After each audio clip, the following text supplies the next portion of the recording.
नहीं पूछते हैं। हम अपना पूरी जिंदगी उनके ऊपर डाल देते हैं, विश्वास कर लेते हैं। किस बात पे? शब्द प्रमाण कि हाँ ये फ्लाइट, ये जो भी कैरियर है इन्होंने ठीक से किया होगा, ऐसे ही ये लोग पायलट नहीं लेते, किसी को रख नहीं लिया है। इसमें पहले देखते हैं किस एयरलाइन में क्रैश ज़्यादा हुए हैं, उसमें नहीं जाना। तो पायलट से बार बार पूछने की ज़रूरत नहीं है।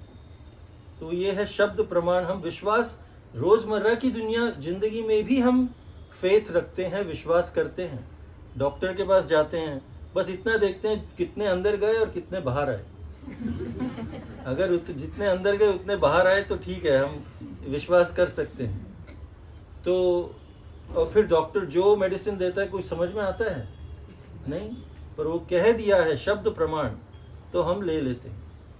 तो शब्द प्रमाण से हमारा समय बचता है और हमें सही चीज़ भी मिलती है। बस हमें एक बात का ध्यान रखना है कि इस शब्द प्रमाण में किस पर हम विश्वास कर रहे हैं, उसका चयन ज़रूरी है। वो अगर हमने ठीक कर लिया, फिर हमें बस सुनना है और फॉलो करना है। तो इस तरह से जो गुरु का चयन है, जो कौन आध्यात्मिक जीवन, और आध्यात्मिक जीवन इस तरह की चीज़ है हमें दिखती नहीं है, सामने ही है पर वो चीज़ नहीं दिखती। इसीलिए भगवत गीता को राज गुह्यम, राज विद्या राज गुह्यम पवित्रम इदम उत्तमम, मतलब ये है राज गुह्य। गुह्य मतलब secret, biggest king of secrets. तो हम पूछ सकते हैं कौन सा सीक्रेट? भगवत गीता तो सब जगह मिलती है। अभी तो प्रभु जी बता रहे थे, माता जी और सब रोज जाते हैं भगवत गीता का वितरण करने। तो ये तो कहाँ पे सीक्रेट हुआ? सबको मिलती है। तो ये सीक्रेट कैसे है? सीक्रेट ही नहीं, किंग ऑफ सीक्रेट कैसे है? राज गुह्यम। क्योंकि ये आपके हाथ में, आप इसको पढ़ भी लेंगे तो भी नहीं समझ में आएगा। ये इस तरह का गुह्यम सीक्रेट है, सामने है। एक तो पढ़ने की इच्छा नहीं होती कई लोगों की, बस घर पे रख लेते हैं। भगवत गीता जशी आहे तशी। Bhagavad Gita as it is kept as it is. घर में कई लोगों से बोलते हैं भगवत गीता लीजिए, हाँ घर में रखिए, घर में है, हमारे घर में है, पर पढ़ी है कभी? तो भगवत Gita as it is, Bhagavad Gita इसलिए सीक्रेट है। इसके लिए एक गुरु चाहिए जो हमें, नहीं तो सामने रहेगा फिर भी नहीं दिखेगा। पर उस गुरु का किस तरह से चयन करें, इसीलिए श्रील प्रभुपाद ने ये परंपरा दी है कि ऐसा हो गुरु होना चाहिए जिसने किसी अपने गुरु से शिक्षा ली है, और फिर उसके गुरु ने उसके गुरु से शिक्षा ली है, उनके गुरु से। और ये सब कृष्ण से शुरू होना चाहिए, भगवान से शुरू होना चाहिए। तो भगवान आके हमें बताते हैं कि ये मैं हूँ, मेरे बारे में सुनिए आप, तो फिर आप समझ सकते हैं। लेकिन अगर ऐसे ही भगवान का हम ढूंढने जाएं, आप भगवान हो, आप भगवान हो, आप हो, आप हो, आप हो करके, कोई ना कोई तो मिल जाएगा जो भगवान है। तो ऐसे आपको कई मिल जाएंगे, हाँ मैं भगवान हूँ। और ऐसे ही आप ब्लाइंड फेथ करेंगे तो ठीक नहीं, बात नहीं है। तो शब्द प्रमाण में आपको रीजन्ड फेथ होना चाहिए। एक होता है अंधविश्वास, किसी पे भी अंधविश्वास नहीं करना चाहिए, स्पेशली आध्यात्मिक जीवन में। उसमें हमें पर विश्वास करना चाहिए, विश्वास करना ही पड़ेगा, लेकिन रीजन्ड विश्वास करना चाहिए। अब रीजन्ड विश्वास और अंधविश्वास में क्या फ़र्क है? Practical faith and blind faith, उसमें क्या फ़र्क है? तो काला सदा जी थोड़ा कहानी बताएंगी, कॉबलर एंड ब्राह्मणा। तो एक कॉबलर मोची है ना, मोची बोलते हैं। तो मोची एक था, बहुत ही सिंपल सा, एक बहुत ही मोची तो होते हैं वैसे भी बहुत सिंपल से होते हैं। और उसके ही एकदम मोची जिस वृक्ष के नीचे बैठता था ना, उधर ही पास में एक घर था जहाँ पे एक बहुत ही ज्ञानी ब्राह्मण वहाँ पे रहते थे। तो फिर एक बार नारद मुनि जो मतलब उनके सारे जो योनियां हैं ना, सभी योनियों में उनका एक एक शिष्य है, सांप से लेके इवन गर्भ के शिशु तक, उसमें भी नारद मुनि के शिष्य हैं। He is such a spiritual master. सभी मतलब लाइफ फॉर्म्स में उनके एक एक शिष्य हैं। तो वो मोची भी उनका शिष्य था और ये ब्राह्मण भी उनका शिष्य था। तो नारद मुनि ने कहा चलो मैं जरा इनसे मिल लेता हूँ, मैं जा रहा हूँ भगवान के पास। तो नारद मुनि पहले ब्राह्मण के घर पे आए। अरे ब्राह्मण कैसे हो, सब ठीक ठाक? हाँ नारद मुनि, गुरु महाराज आप आए हैं, आइए आइए विराजिए। तो उन्होंने नारद मुनि का बहुत आदर सत्कार किया और फिर नारद मुनि ने उनको बोला कि ठीक है मैं जा रहा हूँ, वैकुंठ जा रहा हूँ मैं, कोई संदेशा, कुछ पूछना है, भगवान को कुछ मैसेज देना है आपको? हाँ मैं ना ये भव सागर में गोते खा खा के मैं थक गया हूँ, आप ना भगवान से बस ये पूछें कि मेरी मुक्ति कब होगी, मैं उनके धाम में कब जाऊँगा, बस ये पूछ लेना। अच्छा ठीक है मैं पूछ लूँगा। तो फिर वहाँ से निकल के नारद मुनि आए अपने मोची शिष्य से मिलने और उन्होंने भी बड़ा आदर सत्कार किया नारद मुनि का। नारद मुनि ने कहा मैं जा रहा हूँ वैकुंठ, कोई मैसेज? तो मोची ने कहा बस अब भगवान के वैकुंठ धाम जा रहे हो? हाँ मैं भी ऐसे ऐसे जूते सिल सिल के ये धूप में पड़े रह के बहुत थक गया हूँ, तो भगवान से अब पूछना मेरी मुक्ति कब होगी, कब मैं उनके दर्शन कर सकूँगा, साक्षात्कार कब होगी मेरी। नारद मुनि कहा ठीक है, तुम दोनों का एक ही मैसेज है, मैं जाके पूछता हूँ, आते हुए बताऊँगा मैं। तो भगवान जी के पास गए नारद मुनि।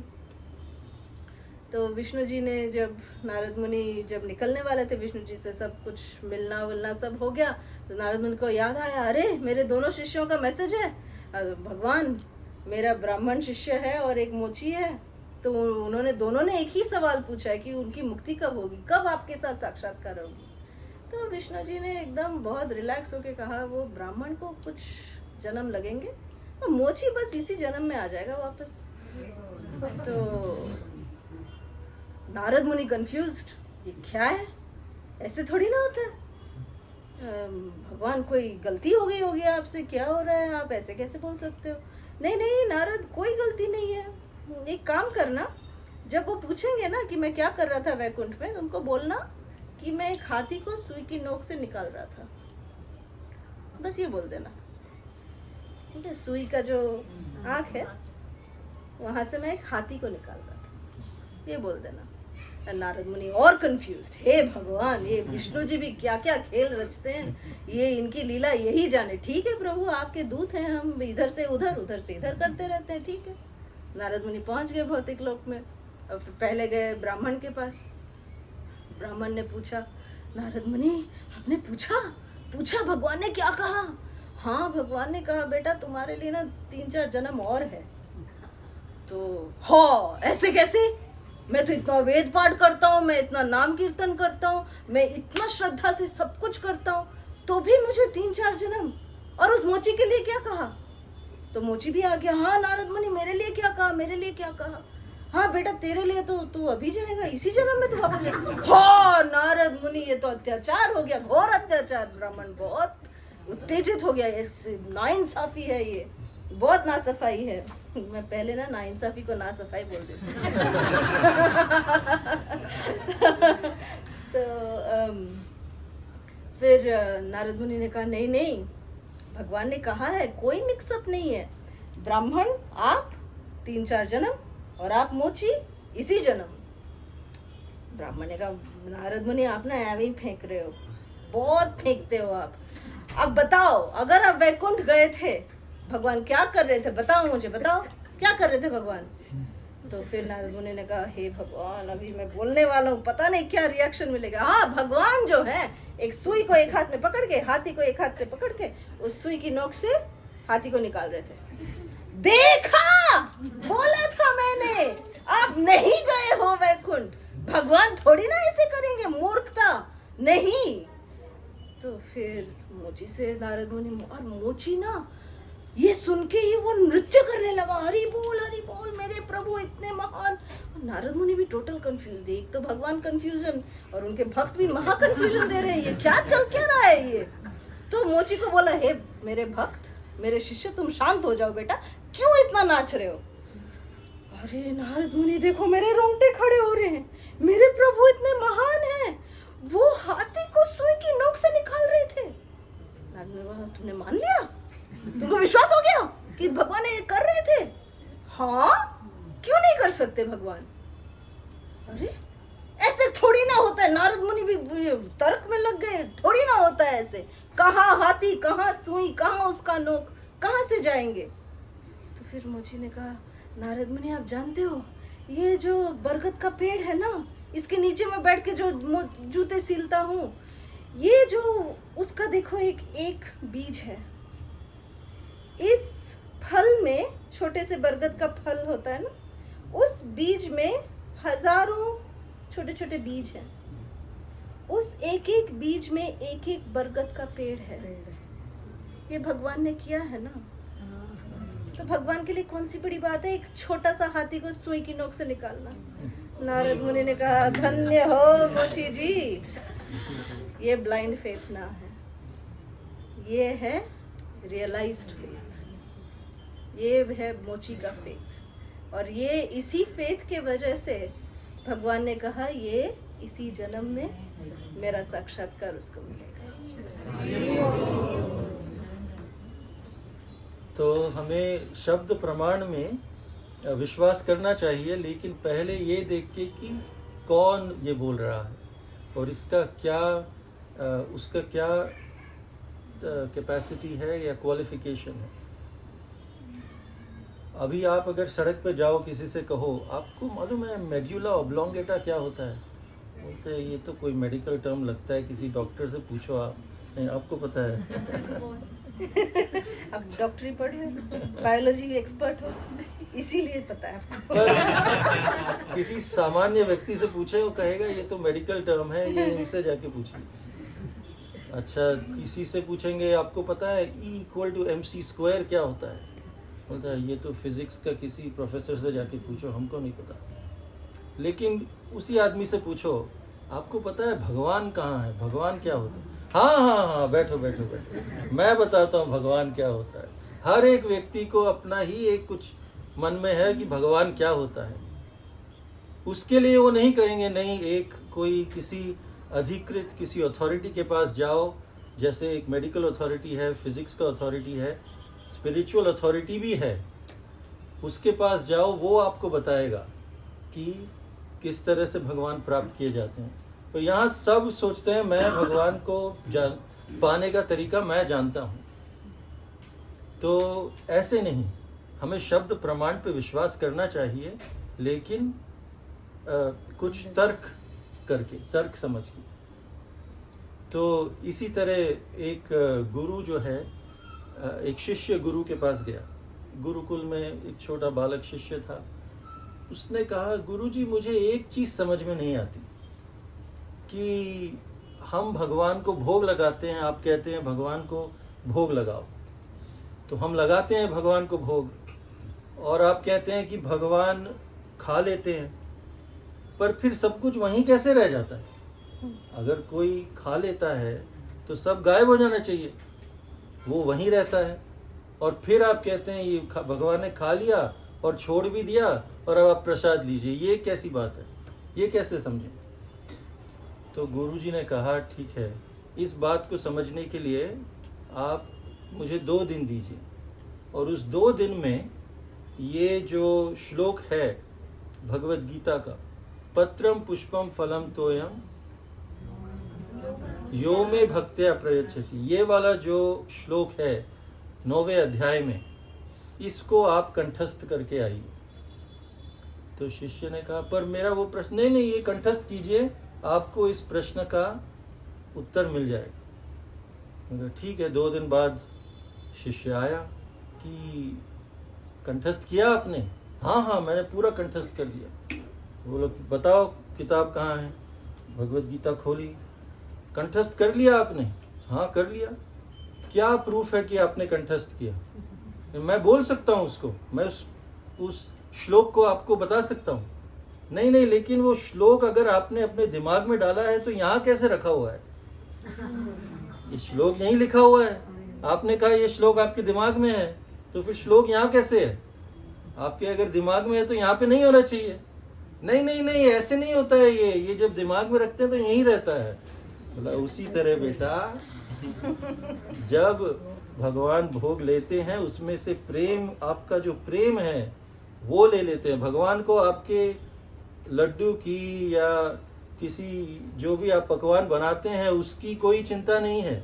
उनके पास तो हजारों लक्ष्मियां हैं जो उनकी सेवा करती हैं, पर वो सिर्फ देख रहे हैं आपका प्रेम, और उस प्रेम को वो लेते हैं और बाकी सब आपको महाप्रसाद अपनी कृपा उसमें छोड़ देते हैं। तो इस तरह से अगर हम समझें, अगर गुरु के पास जाएं तो वो इस तरह से प्रैक्टिकली हमें समझाएंगे, तब हमें समझ, हाँ हम शब्द प्रमाण जो हैं एक सच्चे गुरु से ले रहे हैं। अंधविश्वास गुरु कभी नहीं करने को कहेगा, विश्वास करना चाहिए लेकिन अंधविश्वास नहीं करना चाहिए। तो इसी तरह श्रील प्रभुपाद हमेशा कहते थे कि हमें जो है हरि नाम पे विश्वास रखना चाहिए। कली काले नाम रूपे कृष्ण अवतार, दैट कली युग में केवल कृष्ण नाम ही हमें तरा सकता है, क्योंकि कृष्ण और कृष्ण नाम में कोई अंतर नहीं है। अभिन्न त्वाम नाम नामिनो। तो इसी तरह एक बार नारद मुनि, इन्होंने कहा बहुत सारे शिष्य उनके हैं, तो नारद मुनि भगवान के पास थे। वो उनके पास तो फ्री एंट्री है, वो कभी भी वैकुंठ जा सकते हैं, वहाँ से बाहर आ सकते हैं, ट्रांसेंडेंटल स्पेसमैन। और तो जब वो जा रहे थे तो नारद मुनि ने पूछा कि भगवान मुझे ये बताइए कि आपके नाम का क्या कीर्ति है, आपके नाम की क्या कीर्ति है, glories of your holy name. बोला अच्छा, आपको मेरे नाम की कीर्ति जाननी है, ठीक है, आप भौतिक जगत में जाए और वहाँ पर इस जंगल में एक मृग ने जन्म लिया है, मतलब एक हिरण ने बच्चे को जन्म दिया है। आप बस उसके कान में जाके आप बोलिए हरे कृष्णा कृष्णा कृष्णा हरे हरे, हरे राम राम राम हरे हरे। बस आप कान में जाके बोलिए और फिर आके बताइए क्या हुआ। तो नारद मुनि कहते हैं हाँ ये तो बहुत बढ़िया है। तो वो जाते हैं, भौतिक जगत में आते हैं, वहाँ पे उस जंगल में एक जो हिरण उन्होंने देखा, हाँ हिरनी ने ये अपने बच्चे को जन्म दिया है। वहाँ जाके उस छोटा जो हिरण है वो अभी बस उठ भी नहीं पा रहा है, फिसल फिसल के चल रहा है। उसके कान में उसको पकड़ते हैं और कान में बोलते हैं हरे कृष्णा कृष्णा कृष्णा हरे हरे, हरे राम राम राम हरे हरे। और ये बोलते ही तुरंत नारद मुनि के आंखों के सामने, आप जानना चाहते हैं क्या हुआ? ध्यान से सुनिए और जोर से बोलिए हरि बोल। उस हिरण का हरि बोल हो गया। वहीं पर वो उसने प्राण त्याग दिया और नारद मुनि डर गए, ये क्या किया मैंने कुछ नहीं किया, मैं बस हरि नाम बोला, हरे कृष्ण महामंत्र बोला सिर्फ। तो फिर वो तुरंत उड़ के गए भगवान के पास। तो कृष्ण ने पूछा क्या हुआ? भगवान ये क्या आपने दिया? मैंने तो बस हरे कृष्ण महामंत्र बोला, वो मर गया उधर ही। बोला तो आपको पता लगा मेरे हरि नाम की कीर्ति? बोला क्या लोग मर जाते हैं? नहीं नहीं नहीं नहीं नहीं, अब मैं आपको बोलता हूँ, आप जाइए, इस गांव में एक गाय ने बछड़े का जन्म दिया है, बछड़े को जन्म दिया है, उसके कान में जाके हरि नाम बोलिए। नहीं नहीं भगवान, प्लीज आप, अब मैं गो हत्या का पाप अपने सर नहीं लेना चाहता। नहीं नहीं नहीं, आपको विश्वास है कि नहीं मेरे पे? विश्वास तो है, तो जाइए फिर, कुछ नहीं होगा, मैं सब संभाल लूंगा। बोले ठीक है। वो सब जगह जप करते हुए गए और वहाँ पे देखा एक बछड़ा है, और धीरे से चुपके से गए। उन्होंने कहा भगवान संभाल लेना, और धीरे से, इस बार जोर से नहीं बोला, इस बार धीरे से सिर्फ फुसफुसाए कि कहीं ज़्यादा ही इफेक्ट ना हो जाए। जोर से बोलेंगे तो सहन नहीं कर पाएगा बेचारा। तो हरे कृष्णा कृष्णा कृष्णा हरे हरे, हरे राम राम राम हरे हरे। हाय ये क्या हो गया? उसी समय वो बछड़ा जो है उसने प्राण त्याग दिए। और नारद मुनि भागते भागते उड़ते उड़ते गए कृष्ण के पास। मैंने कहा था आपने गोहत्या का पाप मेरे सर पे डाल दिया। बोला नहीं नहीं, कुछ नहीं हुआ, कुछ नहीं हुआ, ऐसा नहीं रोते, सब ठीक है।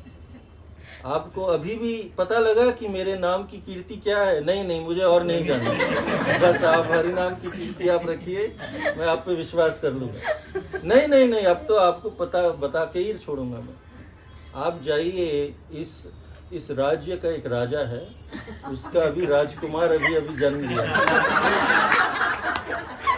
उस राजकुमार के कान में जाके आप हरे कृष्ण महामंत्र बोलिए।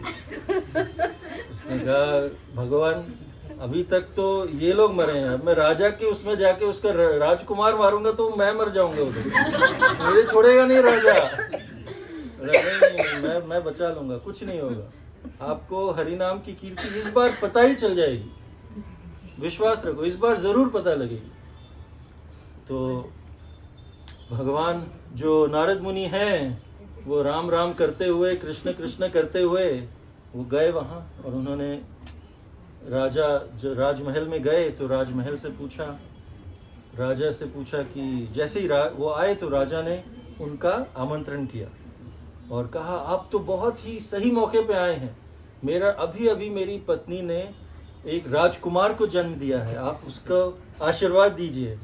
आशीर्वाद दूं कि क्या होगा पता नहीं। तो वो लेके गए उनके साथ, और राजकुमार का खिला हुआ चेहरा वहाँ पर उसको देख के, बेटा अब मैं क्या करने वाला हूँ, तेरे को पता नहीं क्या होगा तेरे साथ। तो वो चुपके से गए, राजकुमार के कान में उन्होंने हरे कृष्ण महामंत्र का जप किया, और जैसे ही हरे कृष्ण महामंत्र का जप किया, क्या हुआ? नहीं,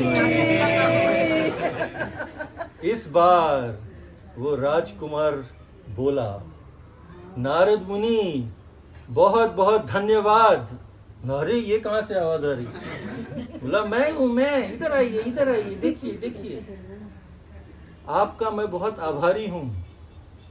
मैं वही हिरण था, वही बछड़ा था जो आपने हरि नाम का जप किया, तो मैं जो है योनियों में स्किप कर करके मैं आज ये राजकुमार की योनि में हूँ, मनुष्य योनि में, राजा के घर पे, और आपसे मुझे हरि नाम दीक्षा मिली है, तो आप मेरे गुरु हैं, बहुत बहुत धन्यवाद। तब नारद मुनि को समझ में आया कि हरि नाम की क्या कीर्ति है, कि केवल इसी जन्म में नहीं, अगले जन्म का भी वो ख्याल रख लेते हैं। तो श्रील प्रभुपाद हमेशा कहते थे कि हरे कृष्ण महामंत्र में बहुत शक्ति है, और केवल इसी जन्म में नहीं, हरे कृष्ण, हरेर नाम नामैव केवलम कलौ नास्ति एव गतिरन्यथा। कि कलयुग में हरि नाम केवल हरि नाम 3 बार बोला है। एक बार जब शास्त्र में कुछ बोल देते हैं वो पत्थर की लकीर हो जाता है, ये 3 बार बोला है। और फिर दूसरी लाइन जो है वो भी, उसका मतलब भी पहली लाइन का सेम मतलब है, कलौ नास्ति एव गतिरन्यथा, मतलब और कोई रास्ता नहीं है, और कोई रास्ता नहीं है, और कोई रास्ता नहीं है। केवल हरिनाम है इसका मतलब ही है कि और कोई रास्ता नहीं है। लेकिन अगर थोड़ी सी शंका भी रह गई हो तो वो भी कह देते हैं और कोई रास्ता नहीं है, हरे नामैव केवलम। तो हरे कृष्ण महामंत्र का यदि हम किसी भी देवी देवताओं की पूजा करते हो, कोई बात नहीं, उनकी करनी चाहिए, वो भी भगवान के भक्त हैं।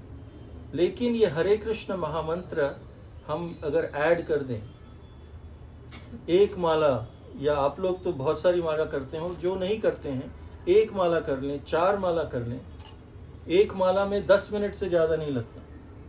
तो अगर आप किसी की भी पूजा करते हैं, उनके सामने एक माला भी जप कर लें तो भी बहुत बढ़िया है। क्योंकि भगवत गीता में कहा है कि ये सारे देवी देवता जो हैं वो मेरे ही भक्त हैं। तो कभी कभी हमें लगता है कि हम किसी से भी पूछें, गणेश के भक्तों से पूछें कि भगवान कौन है, वो कहेंगे बस गणपति भगवान है और कोई नहीं है। अगर हम किसी शिव के भक्त से पूछें भगवान कौन है, वो कहेंगे शिवजी भगवान है और कोई नहीं है। या किसी देवी के भक्त से पूछें, वो भी यही कहेंगे कि ये देवी भगवान है और कोई नहीं है। लेकिन अगर हम उन देवी देवताओं से पूछें कौन भगवान है, तो वो क्या कहते हैं।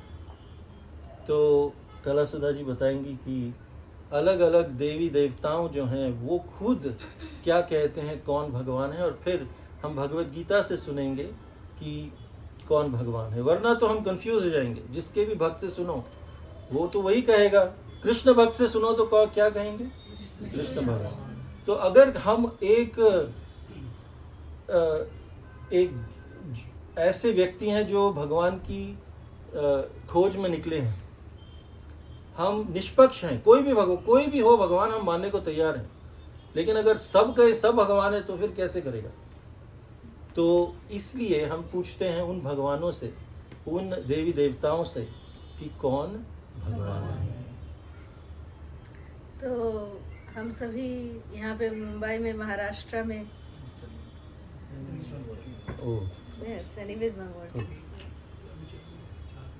कोई जरूरत नहीं है, सुनाई दे रहा है ना, कितने भी कमजोर ना है ना।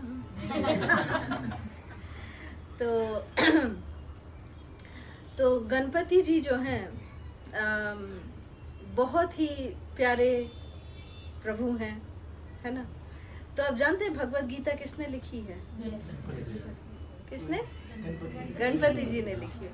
आप जानते हैं कि सर्कमस्टेंसेस क्या थी जब गणपति जी ने, बताइए। हाँ, रुकना नहीं है, करेक्ट, रुकना नहीं है। और डिक्टेट कौन कर रहा था?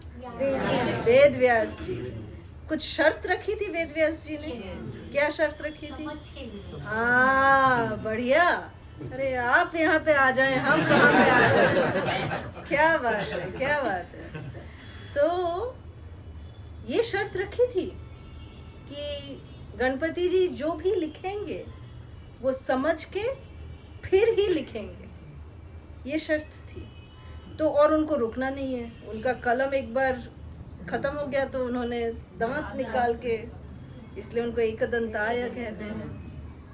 तो इतने, और फिर ब्रह्म संहिता में भगवान की स्तुति में ब्रह्मा जी स्वयं कहते हैं कि गणपति जी जो हैं वो विघ्नहर्ता हैं, है ना। वो विघ्नहर्ता हैं। वो विघ्नहर्ता क्यों है उसका तोड़ ब्रह्मा जी ने बताया है। क्योंकि गणपति जी के यहाँ पे क्या पत्ता है आप जानते हैं? यहाँ पे एक, आपने देखा है गणपति जी के विग्रह में यहाँ पे उनका एक पत्ता रखा है, उसको बोलते हैं तुमुलाई का पत्ता, तुमुलाई बोलते हैं उसको। वहाँ पे नरसिंह देव का चरण वहाँ पे बसता है। तो गणपति जी जो हैं वो नरसिंह देव के चरण को अपने शिरोधारी करके रखते हैं। यत् पाद पल्लव युगम विनिधाय कुंभा द्वंद्वे प्रणाम समये स गणाधिराज। गणाधिराज जो हैं वो विघ्नहर्ता क्यों है? क्योंकि वो विघ्न नाशन नरसिंह देव के चरण कमलों को अपने मस्तक पे धारण करके रखे हुए हैं। तो इसीलिए ब्रह्मा जी ये बताते हैं कि गणपति जी की जो महिमा है वो बहुत ही शक्तिशाली इसीलिए है वो।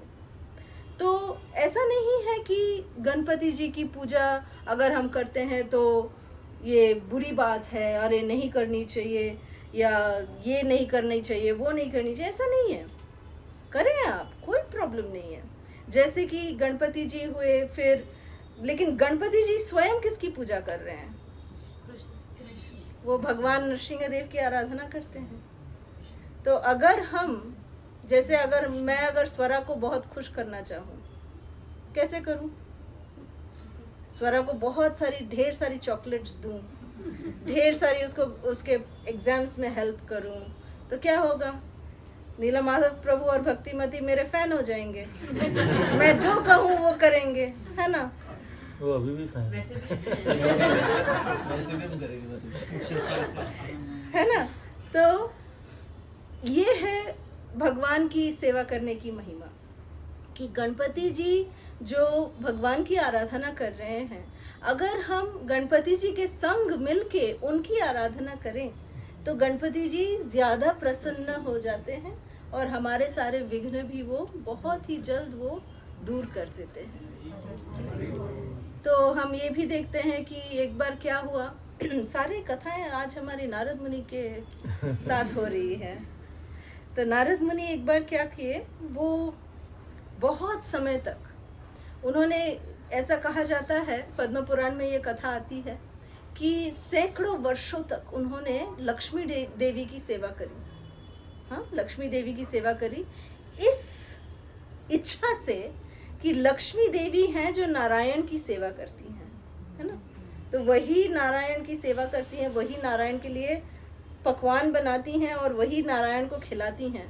तो नारद मुनि नारायण का महाप्रसाद पाने के लिए लक्ष्मी देवी की सेवा कर रहे थे। तो लक्ष्मी देवी बहुत प्रसन्न हुई। उन्होंने नारद मुनि को बुलाया और कहा, मैं बहुत प्रसन्न हूँ पुत्र, बोलो क्या वरदान चाहिए तुम्हें? मुझे नारायण का महाप्रसाद चाहिए, उनके प्लेट से थोड़ा सा महाप्रसाद मुझे दे दो। और तब तक जो है इवन लक्ष्मी देवी को महाप्रसाद नहीं मिलता था। भगवान का महाप्रसाद का मतलब जो महाप्रसाद है वो किसी को लाभ नहीं होता, लक्ष्मी देवी को भी नहीं, ठीक है? तो फिर लक्ष्मी देवी ने कहा, बेटा मुझे भी तो नहीं मिलता वो, मैं कैसे दूँ आपको ये चीज़ जो मुझे भी नहीं मिलती है? तो नारद मुनि ने कहा, कोई बात नहीं, जिस दिन आपको मिलेगी, जिस दिन आप मुझसे वो दे सकते हो, मुझे वही चाहिए, मुझे और कुछ नहीं चाहिए। तो लक्ष्मी देवी पड़ गई धर्म संकट में कि इतने वर्षों तक उसने मेरी सेवा की और एक चीज़ मांगा और मैं नहीं दे पा रही हूँ। तो बहुत ही उदासीन होके वो नारायण को उस दिन वो भोग लगा रही थी। भगवान खा रहे थे, उन्होंने देखा कि लक्ष्मी जी का जो प्रफुल्लित चेहरा होता है बहुत मुरझाया हुआ, क्या हुआ? तो उन्होंने ऐसे समझाया कि ऐसे हुआ है, नारद ऐसे पूछ रहे हैं आपका महाप्रसाद के बारे में। तो नारायण ने कहा, हो मेरा महाप्रसाद जो भी एक बार खाएगा वो तो मतलब सब चीज़ों से वो उत्तीर्ण हो जाएगा, वो मतलब मेरा प्रेम उसको लाभ हो जाएगा। तो इसीलिए ये तो बहुत ही दुर्लभ चीज़ है, ये मैं कैसे दे सकता हूँ? नहीं, लेकिन मैं आपका मुरझाया हुआ चेहरा भी नहीं देख सकता। हस्बैंड वाइफ के बीच में अगर वाइफ खुश नहीं है तो हस्बैंड बेचारे कैसे खुश रहेंगे ना? तो फिर नारायण ने कहा, ठीक है, एक काम करो, मेरे ना जानते हुए तुम दे दो नारद को, आज दे दो, कोई बात नहीं, दे दो, पर नारद को कहना किसी को नहीं देने के लिए, बस वही खा ले बस, और किसी को बोलना भी नहीं। अच्छा ठीक है। तो लक्ष्मी देवी बहुत खुश हो गई, नारद नारद आओ आओ, और महाप्रसाद निकाल के प्लेट से एकदम दिया। नारद मुनि इतने खुश, वो खा लिए पूरा महाप्रसाद। मैं किसी को नहीं बोलूंगा माता, मैं किसी को नहीं बोलूंगा। और फिर एकदम राधिका रमान बहुत ही प्रफुल्लित होके वो एकदम गोलोक धाम से उतर के ऐसे वो आने लगे नीचे की ओर। आते ही पहले वो कैलाश में उतरे। शिव जी कहने लगे, हे नारद, आज कुछ विचित्र व्यवहार है तुम्हारा, कुछ ज्यादा ही प्रसन्न दिख रहे हो, क्या बात है? नहीं एक्चुअली मतलब मैं कह नहीं सकता, ऑर्डर है, मैं कह नहीं सकता, लेकिन मैं दिख रहा हूँ ना, मैं बहुत खुश हूँ ना, मैं दिख रहा हूँ खुश हूँ, पर शिव जी कह रहे देखो मैं तुम्हारा इतना प्यारा मित्र हूँ, मुझे नहीं को मैं किसी को नहीं बोलूंगा, प्रॉमिस नारद बता दो यार, क्यों इतने खुश हो, बता दो। अच्छा किसी से नहीं कहना प्लीज, किसी सीक्रेट है ना सीक्रेट। मेरे को ना विष्णु के प्लेट का महाप्रसाद मिला मिला मेरे को। शिव जी का तीसरा आँख खुल गया। हाँ नारद, तुमको इतना दुर्लभ चीज मिला और तुमने मुझे भूल गए, मुझे नहीं दिया। ऐसे कैसे अत्याचार कर रहे हो, मेरे सामने आके नाच भी रहे हो, शर्म नहीं आती तुमको? हाँ, मुझे अपना मित्र सोचते हो और मित्रता ऐसे निभाते हो तुम, मुझे नहीं दिया। नारद मुनि हाँ सच्ची बहुत बड़ी गलती, मिल गया, मेरे नाखून में एक चावल का दाना है, ले लो ले लो ले लो शिव जी ले लो। तो फिर वो एक दाना नारद के नाखून में था, वो शिव जी के हाथ में दे दिया और शिव जी ने वो लेके खा लिया। खाते ही वो तांडव शुरू कर दिए कैलाश में और फिर वहां से अंदर से पार्वती देवी आई। प्रभु कब क्या कर रहे हो, अभी प्रलय का समय नहीं हुआ है, तांडव मत करिए, रुक जाइए, क्या प्रॉब्लम है आपको, क्या हो गया? और नारद मुनि भी नाच रहे हैं, ये भी नाच रहे हैं, दोनों एकदम नृत्य, क्या हो क्या गया आप दोनों को? फिर नहीं सीक्रेट है, नहीं बता सकते, बता सकते। मैं तो अर्धांगिनी हूँ, नहीं बताना है। कैलाश में रहना है कि नहीं? रहना है कि नहीं, बताओ। शिव जी ने कहा अर्धांगिनी हो तो आधा ही रहने दो ना, पूरा बताने की क्या जरूरत है? पूरा नहीं ना बता सकते। कैलाश में रहना है, परमिशन चाहिए या मैं जाऊं कि आप जाएंगे? अरे बाप रे, ये तो डोमेस्टिक हो जाएगा पूरा, मतलब बहुत ही खराब हो जाएगा मेरा गृहस्थ लाइफ। नारद मैं क्या करूं, बताना तो पड़ेगा, अर्धांगिनी है ये किसी को नहीं बताएगी। अच्छा आ जाओ। महाप्रसाद खाया हमने, विष्णु के प्लेट का महाप्रसाद। हो मैं अर्धांगिनी हूँ आपकी, आपको एक चावल का दाना मिला, उससे आधा तो मुझसे दे सकते थे, मुझे आधा भी नहीं दिया। तो शिव जी ने थोड़ा सा व्यंग कर दिया फिर पार्वती देवी को। अरे पार्वती तुम तो हो महामाया, तुम महामाया हो ना, तुम अपने भौतिक संसार में सबको अपने त्रिशूल के नोक पे रखते हो, भगवान को भुला के रखते हो सारे जीवों को, तो तुम में तो ये अधिकार ही नहीं है, ये क्वालिफिकेशन ही नहीं है कि तुम भगवान का महाप्रसाद का लाभ उठा सकते हो। और पार्वती देवी ये सुनते ही उनका तो तीसरा नहीं पता नहीं कौन सा आँख खुल गया, बहुत क्रोधित हुए, बहुत ज्यादा क्रोधित। उन्होंने कहा कि मैं हूँ परम वैष्णवी, और अगर मैं परम वैष्णवी हूँ, मैं भगवान की सबसे बड़ी भक्त में से एक हूँ। आप हो परम वैष्णव तो मैं आपकी पत्नी हुई परम वैष्णवी। तो मैं, आपने ये कहा ना कि मैं अपने जीवों को भी मैं भगवान को भुला के रखती हूँ, मैं उनको ये नहीं देती हूँ, भगवान से दूर रखती हूँ। तो आज मैं प्रण लेती हूँ, अगर मैं सच्ची में भगवान की परम भक्त हूँ तो मैं स्वयं ही नहीं पर मैं अपने सारे जीवों को भी जो मेरे अंडर हैं, मैं उनको भी भगवान का महाप्रसाद खिलाऊंगी। ये सुनते ही महाविष्णु वहां प्रकट हो गए। हे कात्यायनी क्या कर दिया, हे नारद तुमको सीक्रेट रखने को कहा था ना, ये तो सारे जीवों को बता दिए, अभी क्या करूं मैं? और भगवान तो ये कहते हैं कि मतलब उनका खुद का प्रॉमिस टूट जाए, भले ही टूट जाए, लेकिन उनके भक्तों की कही हुई बात भगवान कभी नहीं टाल सकते। ये भगवान है। तो भगवान ने कहा चलो, मैं तो नहीं चाहता था कि मेरा महाप्रसाद किसी को भी मिले, परंतु कात्यायनी तुम हो मेरी परम भक्त, तो इसीलिए आपका मान रखने के लिए मैं जगन्नाथ रूप में आऊंगा। जगन्नाथ रूप में मेरा जो महाप्रसाद है वो पहले आपको भोग लगेगा।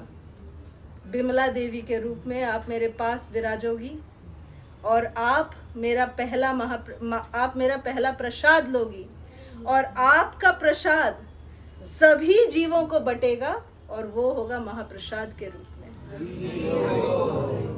तो ये है भगवान की महिमा, और ये हैं पार्वती जी, विष्णु जी, शिव जी नारद जी सभी देवताओं का वचन है ये कि वो किस तरह से भगवान को पूजते हैं, परम पुरुष भगवान को वो किस तरह से पूजते हैं। तो हमने सुना कि गणेश जी, शिव जी, पार्वती देवी मतलब दुर्गा, उनके अनेक रूप हैं, दुर्गा देवी कहे, जो भी देवी कह लो, वो सब उनसे पूछें तो वो सब कहते हैं कृष्ण भगवान है। और कृष्ण भी भगवद गीता में कहते हैं मत्तः परतरम नान्यत्। अगर कृष्ण से पूछे कौन भगवान है, वो कहते हैं मैं हूँ। तो इससे हम समझ सकते हैं सारे शास्त्र जो हैं एक ही बात कहते हैं कि कृष्ण जो है पूर्ण पुरुषोत्तम भगवान है। अच्छा, अगर हम विष्णु से पूछे तो विष्णु और कृष्ण तो एक ही हैं, एक हैं या अलग हैं?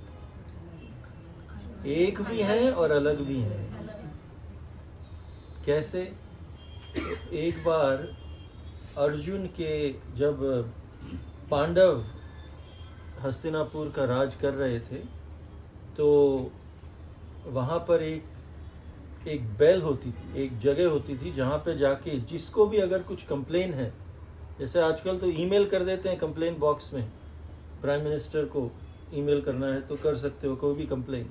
वहाँ पे एक चबूतरा बनाया था जहाँ एक बेल थी और घंटी थी। वो घंटी इस तरह से थी कि उसको अगर बजाएंगे तो वो जैसे बनाया था उन्होंने, वो गूंजेगा। तो जिसको भी कोई कंप्लेन हो वहाँ आके घंटी बजाए। तो जनरली कोई घंटी नहीं बजती थी, सब लोग खुश थे। पर एक दिन एक ब्राह्मण आया और जोर जोर से घंटी बजाने लगा। तो वहाँ पे अर्जुन क्योंकि उनके प्रतिनिधि थे युधिष्ठिर के, उन्होंने कहा कि क्या हुआ भाई, क्यों आप इतना बजा रहे हो जोर जोर से? नहीं, आपके राज्य में देखो क्या हो रहा है, मेरा पुत्र जो है वो मर गया, जैसे ही उसने पैदा हुआ वो मर गया।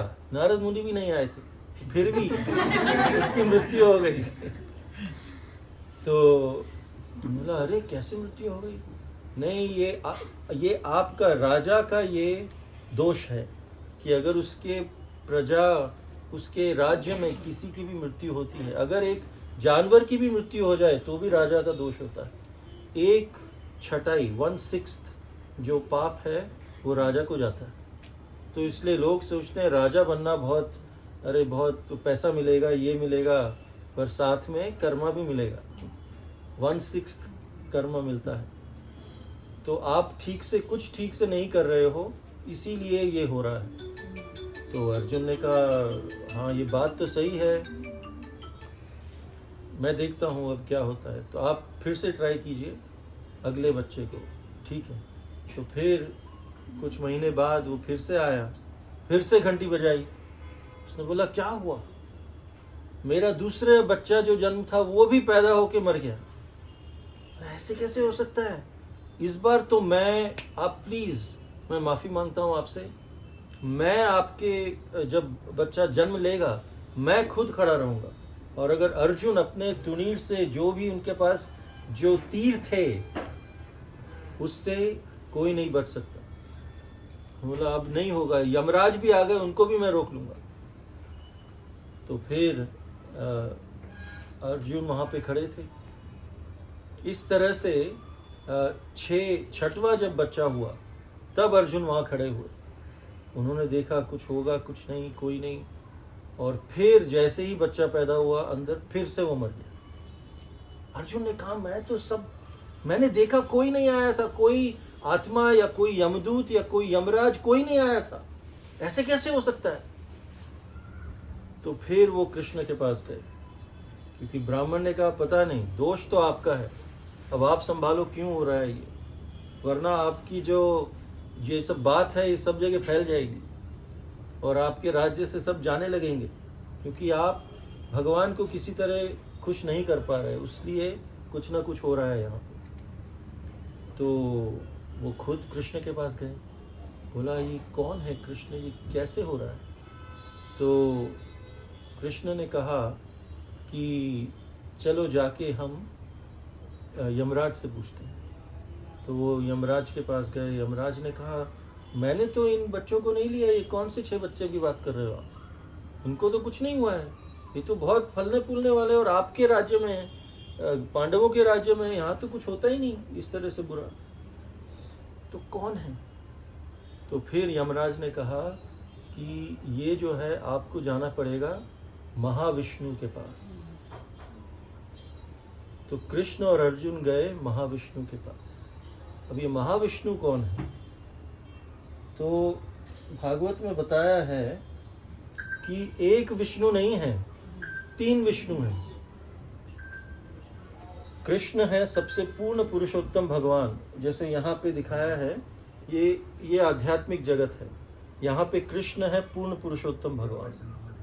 फिर इस आध्यात्मिक जगत के कोने में एक डार्क एटिक है, मतलब एक अंधेरा जो है भौतिक जगत यहाँ पे, इसलिए हमें लाइट जलानी पड़ती है। आध्यात्मिक जगत में अपने आप ही लाइट है, वहाँ पे ये एक सब आर्टिफिशियल लाइट की ज़रूरत नहीं है।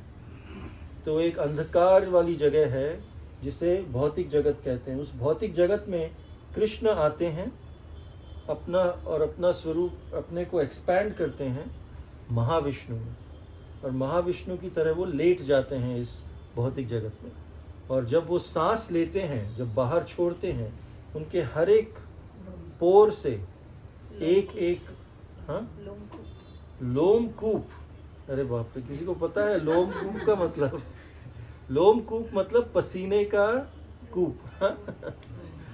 वेल, तो पोर्स अगर आप समझ जाए तो वहाँ से एक एक ब्रह्मांड निकलता है, एक एक यूनिवर्स।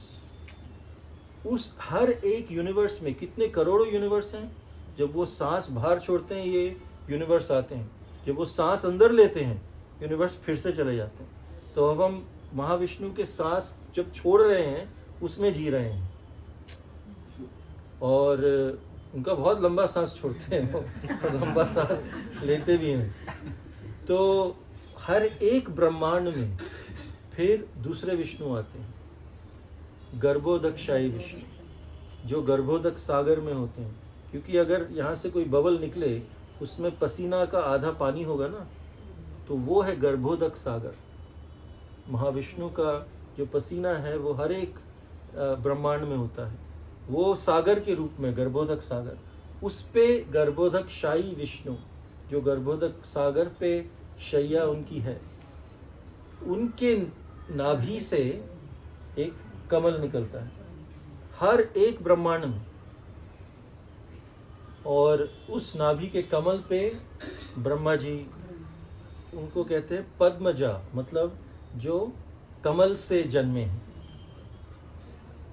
और उस कमल के उस कमल का जो स्टेम, डंडी, हाँ डंडी होती है, उस पर 14 जो हमारे यूनिवर्सेस हैं, 14 प्लानिटरी सिस्टम्स, वो सब रहते हैं। और उसमें से 7th प्लानिटरी सिस्टम में अर्थ है, और उस अर्थ में एक कंट्री है इंडिया। उस कंट्री इंडिया में एक स्टेट है महाराष्ट्र, उसमें एक सिटी है मुंबई। ये थाने मुंबई में नहीं आता ना? हाँ, तो उसमें एक सिटी है थाने। उसमें एक छोटा सा घर है, छोटा सा बिल्डिंग है, उसमें से एक बड़ा घर है छोटे से बिल्डिंग में। क्योंकि प्रभु जी माता जी का दिल बहुत बड़ा है, और हम यहाँ पर उनके बारे में समझ रहे हैं, तो समझ रहे हैं कि कितना बड़ा ब्रह्मांड है और हम कितने छोटे हैं, और हम समझते हैं हम ही सबके कर्ता धर्ता हैं। तो ये है गर्भोदकशाही विष्णु। और फिर हर एक कण में, उस ब्रह्मांड के हर एक कण में क्षीरोदकशाही विष्णु होते हैं, वो है परमात्मा। हमारे दिल में भी वो निवास करते हैं, तो वो है परमात्मा, 4 हाथ वाले विष्णु। तो ये जो 6 पुत्र हैं ब्राह्मण के, उसको किसने किडनैप किया था? महाविष्णु ने। तो फिर ये दोनों जो हैं महाविष्णु, गर्भोदक्षाय विष्णु नहीं, क्षीरोदक्षाय विष्णु नहीं, महाविष्णु के पास गए और महाविष्णु से कहा कि हमने सुना है आपने ये किडनैप किए हैं छोटे शिशु। तो महाविष्णु ने कहा हाँ ये रहे, ये ले लीजिए। बोला अरे अगर देना ही था इतने जल्दी, हम तो लड़ने आए थे, आपको इतने जल्दी देना तो पहले ही दे देते। नहीं नहीं, मैंने ये इसलिए इनको अगवा किया था कि मैं आपके दर्शन कर सकूं। तो महाविष्णु कृष्ण के दर्शन के लिए व्याकुल है। तो कृष्ण पूर्ण पुरुषोत्तम भगवान है, ये श्रीमद् भागवत में भी कहा गया है। वहाँ कई अवतारों के बारे में कहा है और बाद में कहा है एते चांस कला पुंसाम कृष्णस्तु भगवान स्वयं। भगवान मतलब उनके जो सबके स्रोत हैं। ये भागवत का सबसे पहला वर्स, पहला श्लोक क्या है? जन्मादि यस्य यतः, मतलब कि जो स्रोत हैं, जन्म देते हैं सबको, उसको भगवान कहा गया है। वो है पूर्ण पुरुषोत्तम कृष्ण। उनसे आते हैं विष्णु, उनसे आते हैं बहुत सारे अवतार, और Vishnu is Krishna in office. तो विष्णु और कृष्ण में कोई अंतर नहीं है, मतलब वो एक ही व्यक्ति हैं लेकिन अलग मूड है। जैसे हम लोग अब घर पे हैं, भक्तों के संग में हैं तो हमारा अलग मूड है। जब हम ऑफिस में हैं तो हमारा अलग मूड होता है। अगर हम घर पे हैं तो अलग मूड होता है। तो हम तो वही व्यक्ति रहते हैं सब जगह अलग अलग मूड में। भगवान का अलग मूड मतलब अलग व्यक्ति हो जाता है। तो जब कृष्ण ऑफिस में होते हैं, मटेरियल वर्ल्ड का, भौतिक जगत का सब देख रेख कर रहे होते हैं, तो वो विष्णु बन जाते हैं। तो पर कृष्ण जो है उनको कुछ नहीं करना पड़ता, उनके ये सारे एक्सपेंशन करते हैं सब कुछ, वो केवल बंसी बजाते हैं। तो एक बार एक जर्मन आया था भारत में, प्रभुपाद कहते हैं, और उसने सब जगह भारत भ्रमण किया। और एक व्यक्ति ने उनसे पूछा आपने भारत भ्रमण किया है, इतने सारे देवी देवताओं को आपने देखा होगा? उसने कहा हाँ देखा है। तो आपको क्या लगता है कौन है पूर्ण पुरुषोत्तम इसमें? तो उसने कहा कृष्ण है पूर्ण पुरुषोत्तम। अरे आप तो जर्मन है, आप कैसे ऐसे कैसे कह सकते हैं? कोई तो कहता है अलग अलग देवी देवता हैं। उन्होंने कहा देखो, मैं हर एक देवी देवता के मंदिर में गया था, सबके पास कोई ना कोई अस्त्र था। मतलब वो कुछ ना कुछ काम करने आए हैं, पर एक ही को तो देखा है जिसके पास कुछ काम नहीं है। वही भगवान हो सकता है। हम देखेंगे शिव जी के पास गए तो उनका त्रिशूल है, राम के इसमें गए मंदिर में धनुष है। अगर हम देवी के मंदिर में गए, दुर्गा देवी के मंदिर में, उनका भी त्रिशूल है, उनके 10 हाथ हैं अलग अलग, उसमें अलग अलग शस्त्र हैं। अगर आप किसी भी देवी देवता के उसमें जाएं, वो कुछ ना कुछ अस्त्र हैं, वो कुछ ना कुछ काम करने आए हैं। कृष्ण जो है बिल्कुल मस्त हैं। तो केवल वही भगवान पूर्ण पुरुषोत्तम भगवान हो सकते हैं। तो इसी बात पे हम आज का प्रवचन शेष करते हैं। हरे कृष्ण। तो हरे हरे, हरे राम राम राम हरे हरे। तो अगर कोई प्रश्न हो, पता नहीं समय है? गुरु जी मेरा एक प्रश्न है। तो आपने सबसे पहले हरे कृष्ण महामंत्र का जो महिमा है, जो पावर है, वो बहुत अच्छे से समझाया।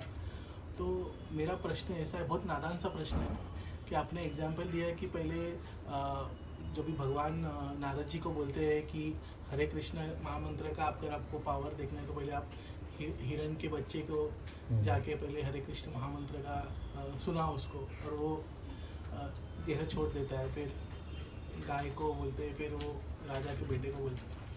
तो जैसे कि मुझे जब से मैं भक्ति में आया हूँ तो हम कोई भी जीव की हत्या नहीं करते, लेकिन जाने अनजाने में हमसे कभी कभी हो जाता है। जैसे कि अभी मच्छर होता है तो कभी अचानक से काट लेता है तो हम उसे, वो इंटेंशनल नहीं होता, वो तुरंत हो जाता है।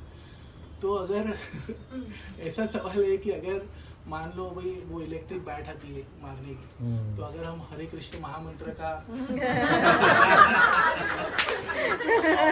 माता जी वो तकलीफ तो देते हैं। तो ये मतलब रिसेंटली मैं बहुत ये फेस कर रहा हूँ चैलेंज, ये मार भी नहीं रहा हूँ और वो सोने में भी नहीं देते। डेंगू हो गया तो और अलग। तो ऐसे सिचुएशन में प्रभु जी कैसे उसको हैंडल करना चाहिए? बहुत अच्छा प्रश्न है। भगवत गीता में इसका उत्तर है, इसका उत्तर दिया हुआ है, प्रभुपाद ने दिया हुआ है 2nd चैप्टर में। यहाँ पे 6 टाइप्स ऑफ एग्रेसर्स के बारे में बताया है, I think 1st chapter.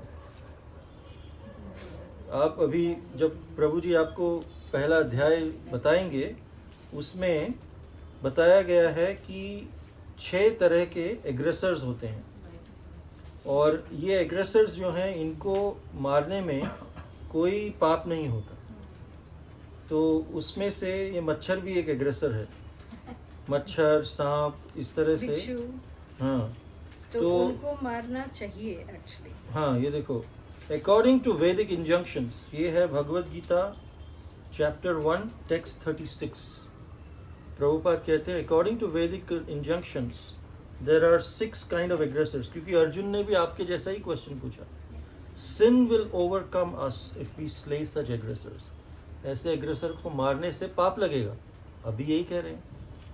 Therefore it is not proper for us to kill the sons of Dhritarashtra and our friends. आप तो मच्छर की बात कर रहे हैं, ये भी मच्छर जैसे ही थे कृष्ण के लिए। What should we gain, O Krishna, husband of goddess of fortune, and how could we be happy by killing our own kinsmen? तो ये हमारे रिश्तेदार हैं, मच्छर भी रिश्तेदार ही हैं, पता नहीं कौन से जंग के। तो उनको मारने से हमें क्या मिलेगा? तो प्रभुपाद परपोर्ट में लिखा है, भक्त कृष्ण ने उसका जवाब भी दिया है कि According to Vedic injunctions, there are 6 kind of aggressors. पहला जो विष देता है, poison giver. दूसरा one who sets fire to the house, घर में आग लगाने के लिए. तीसरा one who attacks with deadly weapons. चौथा one who plunders riches. Fifth one who occupies another's land. अगर land mafia के लिए बोला है. And one who kidnaps a wife. ये 6 तरह के जो एग्रेसर्स हैं, इनको मारने में such aggressors are to be at once to be killed. तुरंत उनको मारना चाहिए। कौरवों ने इन 6 चीजों को किया था पांडवों के विरुद्ध, पूरे 6 चीजें की थी। पर यहाँ पे मच्छर हो जा सकते हैं, one who attacks with deadly weapons, अपने चोट से जो मारते हैं। They are at once to be killed and no sin is incurred by killing such aggressors. Such killing of aggressors is quite befitting any ordinary man. But Arjuna was not an ordinary person. पर हम तो हैं ordinary, हमारे लिए ठीक है। पर फिर भी महामंत्र का जप करते हुए कि भैया आप डेंगू फैलाने वाले हैं तो आप हमारे लिए हानिकारक हो सकते हैं, तो हरे कृष्णा महामंत्र का प्रभुपाद जी का कैसेट चला के वो भी चला दीजिए, उनका उद्धार हो जाएगा। पर प्रभुपाद जी कहते थे कि पहले ये सोचिए मच्छर आते क्यों हैं। अगर हम गंदगी करें, अगर नाला कहीं हो, कुछ हो, उससे मच्छर आते हैं। तो अगर हम स्वच्छता रखें, भक्त जो है वो सब जगह जो जहाँ जाता है वहाँ और अच्छा छोड़ के आता है। तो अगर हम सब जगह स्वच्छता करें तो ये मच्छर आएंगे ही नहीं, फिर उनको मारने की जरूरत नहीं होगी। Instead of killing, you can have net. Everything is there. Still there. आज हमारे यहाँ पे और पेड़ पौधे बहुत हैं। आज जो पूरे बिल्डिंग में जाएंगे आपने जो आतिताई बताए 6 kind of aggressor, वो ह्यूमन बीइंग के लिए है क्या? Because animal live in instinct, उनके लिए तो कोई भी पाप या पुण्य नहीं है। मतलब वो तो वो मच्छर को चूसने के लिए बना है, तो उसको सही बात है। पर ये कह रहे, हाँ बोलिए। प्रभुपाद जी ने सांप और बिच्छू का भी नाम लिया है, उस परपोर्ट में आप देखेंगे ना, जी तो सांप और बिच्छू का नाम लिया है श्रील प्रभुपाद जी ने। और प्रभुपाद जी ने खुद भी मतलब एक सांप मायापुर में था, जब प्रभुपाद जी लोटस बिल्डिंग में बाथरूम में थे, तो वो दरवाजे में आके वो पॉइजनस स्नेक प्रभुपाद जी को ऐसे डसने की कोशिश कर रहा था, और प्रभुपाद जी ने बस उसको दरवाजे से पकड़ के रखा था ताकि it doesn't come and bite Prabhupada actually. And then Prabhupada was calling out to Jai Pataka. And Jai Pataka Maharaj came and killed that snake. And then Prabhupada जी ने बोला कि सांप हमेशा ऐसे डेंजरस सांप जो हैं वो हमेशा पेयर्स में ट्रैवल करते हैं, कि नाग और नागिन या नागिन या नाग। तो प्रभुपाद जी ने कहा कि इसका जोड़ीदार भी ढूंढो और we should finish that. तो ऐसे हुए हैं केसेस कि वो एग्रेसर्स माने जाते हैं, सांप, बिच्छू, मस्कीटोज। प्रभुपाद जी ने स्वयं बताया है ऐसे। तो उनको पाप तो नहीं लगता है, पर अगर हम किसी को मारें तो हमें तो पाप लगता है। पर अगर वो एग्रेसर हैं, उन्होंने पहले हमला शुरू किया है, उनको मारने के लिए हमें पाप नहीं, ह्यूमन बीइंग को भी पाप नहीं लगेगा। पर अगर हम उनको अपने इंद्रिय तृप्ति के लिए मारें, मच्छर करके कोई खा भी लेता है, पता नहीं अफ्रीका में तो करते हैं। अफ्रीका में भक्ति तीर्थ महाराज गए थे, वो वहाँ पे प्रचार करते थे विलेजेस में, तो वहाँ पे हमारे 4 नियम का पालन होता है ना, वहाँ कहते थे 5 नियम का पालन, नो ईटिंग मस्कीटोस। महाराज का प्रवचन वो लोग सुनने आते थे ना, तो वो लोग ऐसे करके मारते थे, ऐसे आदिवासियां हैं वो ऐसे करते थे। और हमने यूएस में गैस स्टेशन में देखा है, और चाइना वगैरह में भी, वो लोग जो इंसेक्ट्स हैं उनको ड्राई करके उसको करारा, उसको चिप्स की तरह खाते हैं। तो ये तो पाप है। वो एग्रेसर नहीं थे, वो हम खुद अपनी इंद्रिय तृप्ति के लिए उनको मार रहे हैं, ये पाप है। लेकिन अगर कोई एग्रेसर है इस तरह से, उनको करना प्रभुपाद के हिसाब से भगवत गीता में उन्होंने कहा है, ये कोई हमें पाप नहीं चढ़ेगा। पर हमारा भक्तों के जीवन का उद्देश्य केवल पाप न लेना नहीं है, भगवत प्रेम प्राप्त करना है। तो हम नहीं चाहते कि अननेसेसरी किसी को मारें। तो अगर हम हरे कृष्ण महामंत्र बोलें उनके लिए, तो पहले तो अवॉइड कीजिए ताकि वो आए ही ना, ताकि हमें मारना ही नहीं पड़े। पर अगर वो आके कुछ कर रहे हैं तो फिर हम कम से कम उन्हें ताकि उन्हें अगला जन्म जो मिले वो मनुष्य का जन्म मिल जाए। कोई वो उनको 84 लाख योनियों से ऊपर नहीं आने की ज़रूरत है, सीधा मनुष्य जन्म मिल जाए अगर हम हरे कृष्ण महामंत्र का जप करें तो। पर एज मच एज पॉसिबल हमें अवॉइड करना चाहिए।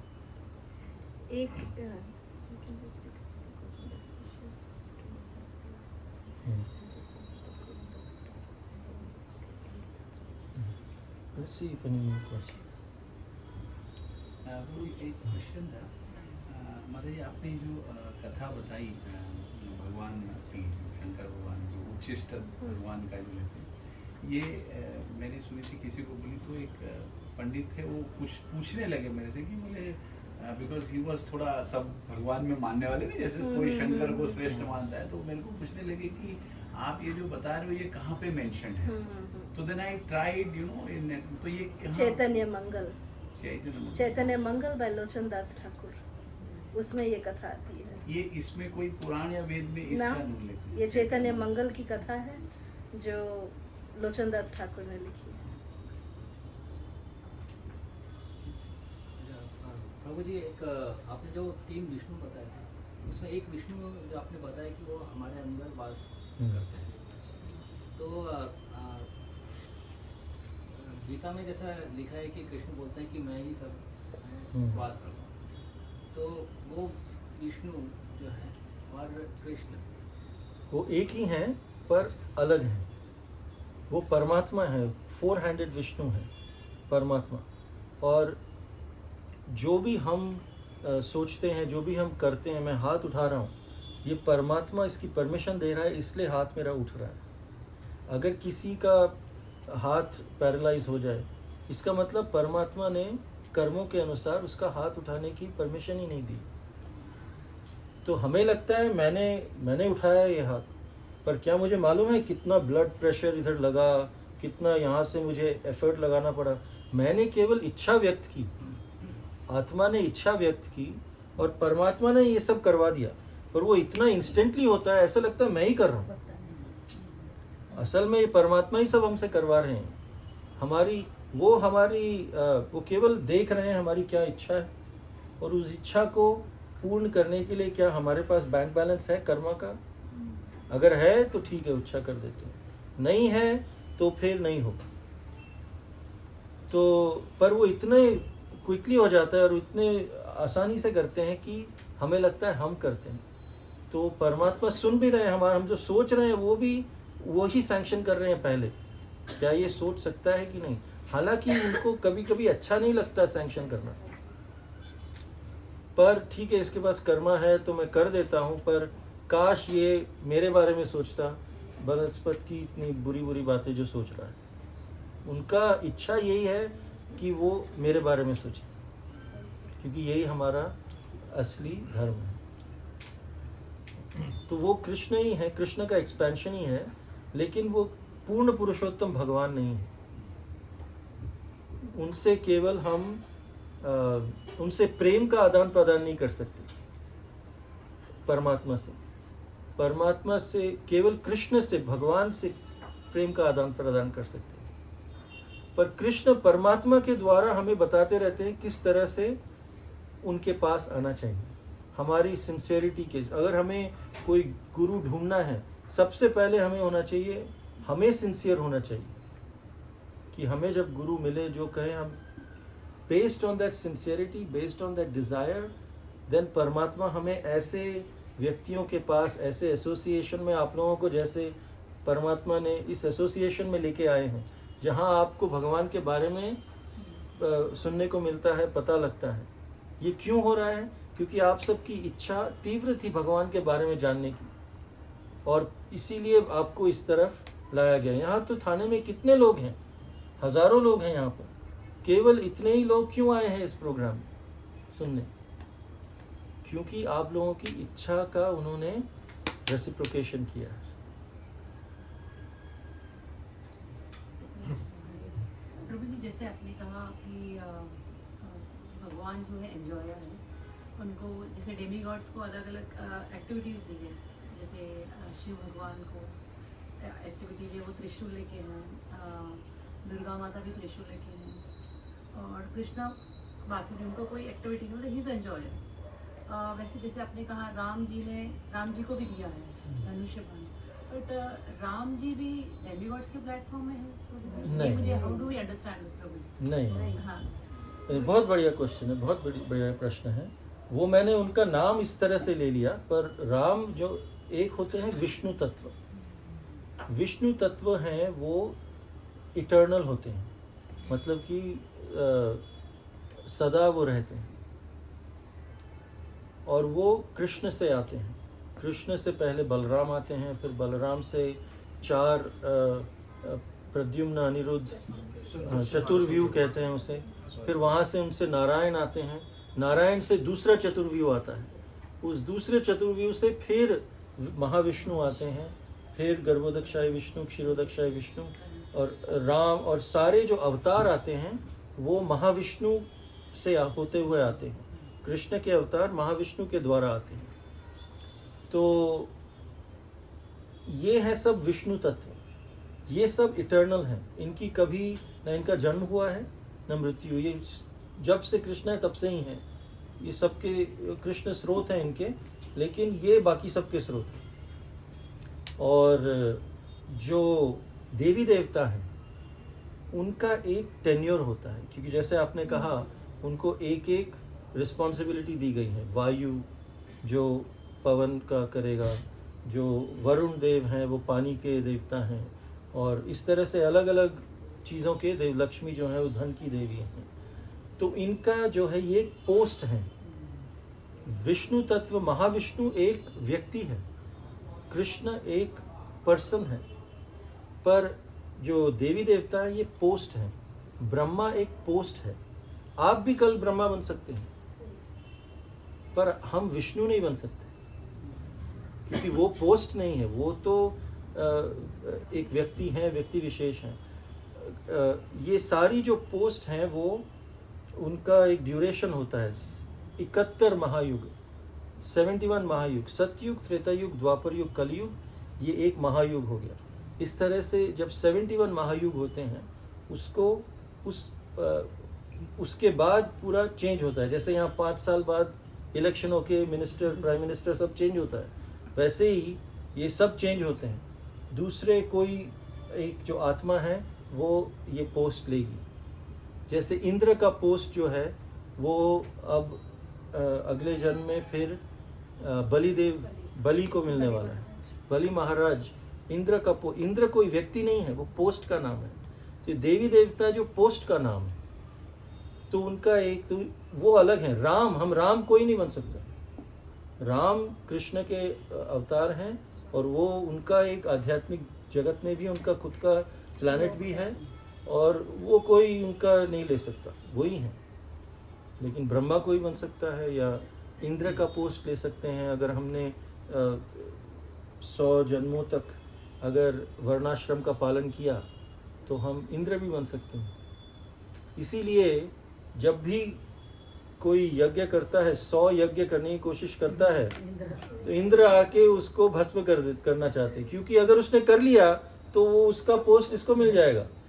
तो इंद्र कोई व्यक्ति नहीं है, कोई भी व्यक्ति उसका ले सकता है, वो एक पोस्ट है। तो कृष्ण को ऐसा कोई इनसिक्योरिटी नहीं है कि कोई मेरा पोस्ट ले लेगा। हरे कृष्ण। प्रभु जी और एक मेरा सवाल है। ये प्रभु जी सवाल हमेशा मेरे दिमाग में आते रहता है।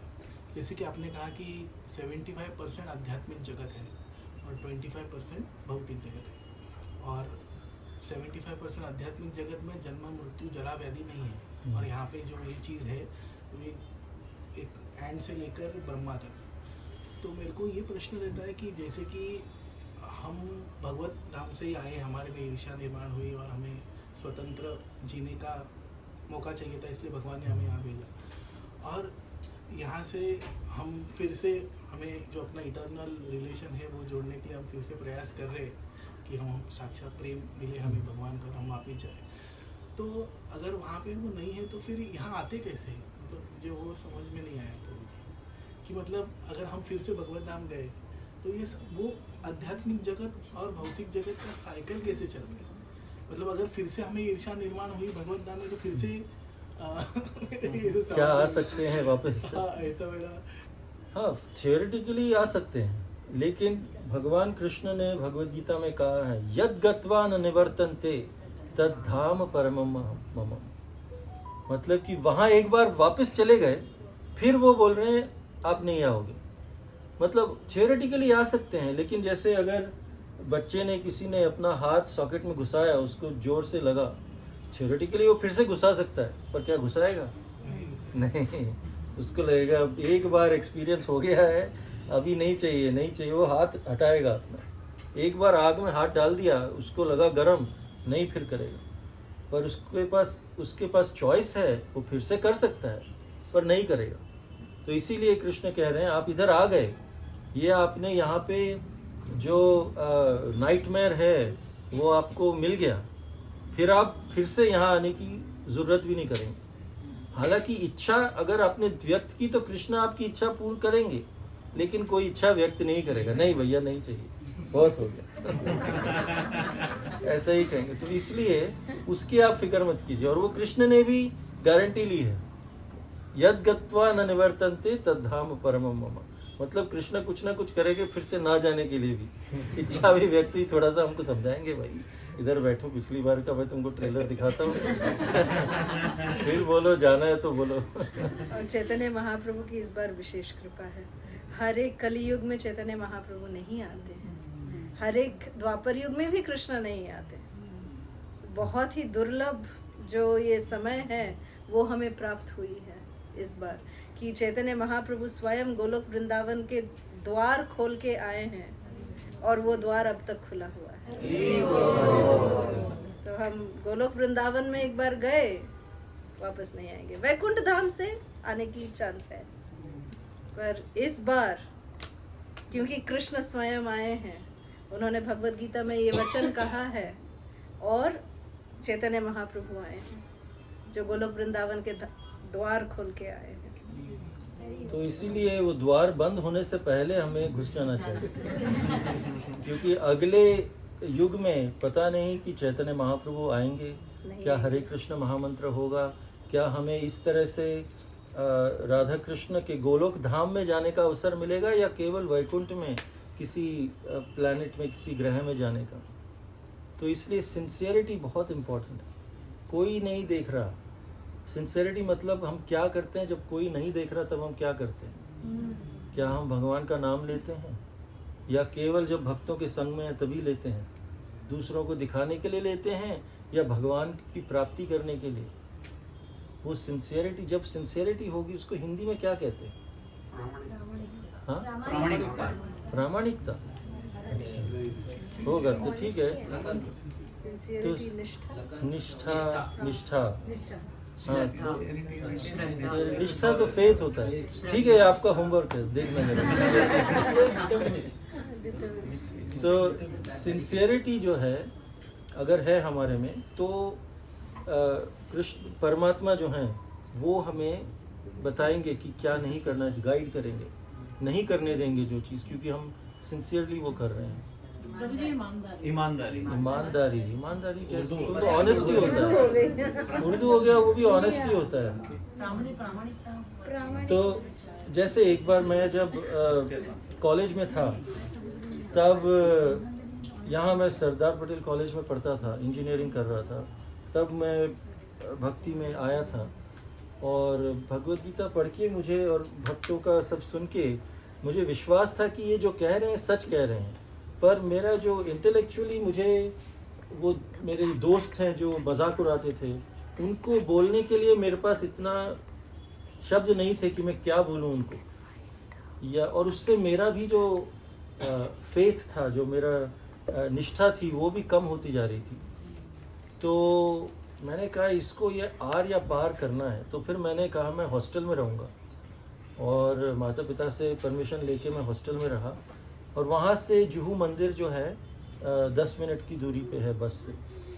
तो मैं रोज़ 8 बजे अपना सब काम ख़त्म करके, असाइनमेंट्स ख़त्म करके, मैं फिर मंदिर जाता था, जुहू मंदिर। वहाँ पे फूड फॉर लाइफ का प्रसाद होता था, वहाँ लेके। और वहाँ एक था भक्ति वेदांत इंस्टीट्यूट, छठे माले पे। वहाँ पर मैं, मेरे दोस्त थे, उनके परमिशन लेके मैं वहाँ सो जाया करता था। फिर सुबह उठ के नहा धो के मंगल आरती करता था, और फिर प्रसाद लेके फिर कॉलेज जाता था। तो ऐसा मैंने 7-8 महीने किया। तब मैं 8 माला जप करता था। फिर जनवरी 96 में मैंने फिर थोड़ा 16 माला जप करना शुरू किया। और फरवरी में मैं जब राधा रासबिहारी जी का दर्शन आरती चल रही थी, तब गौर निताय को मैंने प्रणाम किया, फिर राधा रासबिहारी जी को प्रणाम किया। और जैसे ही मैं उठा, मेरे मन से कहीं से आवाज़ आई कि आपको आश्रम ज्वाइन कर लेना चाहिए। और मेरा इंजीनियरिंग भी ख़त्म नहीं हुआ था तभी, जस्ट लास्ट सेमेस्टर था। तो वो सोच के मैंने ये क्या है? मेरी तो ऐसी कोई मंशा नहीं थी, मेरा कोई मैं हरे कृष्णा में इसलिए नहीं आया था कि मैं आश्रम ज्वाइन करूं। इसमें अच्छा है, भगवद गीता समझने आया था, पर ये क्या हो रहा है? फिर मैंने राम सीता लक्ष्मण हनुमान जी को प्रणाम किया, फिर उठा, फिर वही आवाज़ आई, और मैं डर गया। फिर मैंने बोला ये क्या हो रहा है? ये तो मेरा कोई इच्छा नहीं थी, और ये मेरी इच्छा नहीं है, ये कुछ तो और हो रहा है। और मुझे याद है उस पूरे दिन मैं स्ट्रगल कर रहा था वही इसी आवाज़ से, और पूरा हफ्ता मैंने उसको डिनाई करने की कोशिश की, उस आवाज़ को तर्क वितर्क से समझाने की कोशिश की, और फिर मैं हार गया। और तब मैंने ठान ली, ठीक है मैं आश्रम ज्वाइन करूँगा। मतलब वहाँ मेरा ये इच्छा नहीं थी बिल्कुल। अभी तक मुझे अच्छी तरह याद है मैं वो एक हफ्ता कैसे बिताया है मैंने, वो किस तरह से वो हुआ है। और फिर मैंने अपना मन बना लिया कि हाँ ये ज्वाइन करना चाहिए। फिर जब मैंने आश्रम के लोगों से ये इच्छा बोली कि मुझे ज्वाइन करना है, उन्होंने कहा अपना इंजीनियरिंग पूरा करो 1 साल तक आप काम करो बाहर, फिर भी अगर आपकी इच्छा हो तब आप ज्वाइन करो। क्योंकि कभी कभी होता है कि कि दुनिया से डर के चलो आश्रम ज्वाइन कर लेते, यहाँ सब खाने को मिलेगा, सब मिलेगा, जॉब वॉब जाने की ज़रूरत नहीं है, क्या फ़ायदा, क्या फ़र्क पड़ता है, अच्छी लाइफ है। तो उन्होंने कहा अगर सेवा करना है तो आप आश्रम ज्वाइन करो, बाहर से डर के ज्वाइन करना है तो मत करो। तो मैंने कहा ठीक है। तो इंजीनियरिंग कंप्लीट की, फिर पुणे में टाटा मोटर्स में जॉब किया, और 3 महीने बाद फिर से वो आवाज़ आने लगी। तो मैंने वहाँ जाके कहा ये मेरे से नहीं होगा, 1 साल तक नहीं वेट कर सकता मैं। और फिर मैंने आश्रम ज्वाइन कर लिया वहाँ। तो ये इस बार भी जब हम राधा रासबिहारी जी का दर्शन करने गए थे तो वही जगह मुझे याद आई, और मैंने राधा रासबिहारी जी, गौर निताय, राम सीता लक्ष्मण हनुमान जी से प्रार्थना की, आपको याद है आप ही ने मेरे को प्रेरित किया था कि मैं आश्रम ज्वाइन करूं इस तरह से। तो इस तरह से अगर कोई सिंसियरली कुछ करना चाहता है, अगर आप 16 माला सिंसियरली करें, मंगल आरती करें, श्रील प्रभुपाद ने जो कहा है, गुरु ने जो कहा है उसका पालन करें, तो कृष्ण खुद अपने ये परमात्मा के द्वारा आपको गाइड करेंगे। ये आप सबको कुछ ना कुछ तो आपको एक्सपीरियंस हुआ होगा, इसीलिए आप यहाँ हैं, इसीलिए हम अभी भी यहाँ हैं। तो सबको हम में से ये एक्सपीरियंस होता है, पर जितना सिंसियरिटी बढ़ाएं उतना हमें रेसिप्रोकेशन मिलेगा। हरे कृष्ण।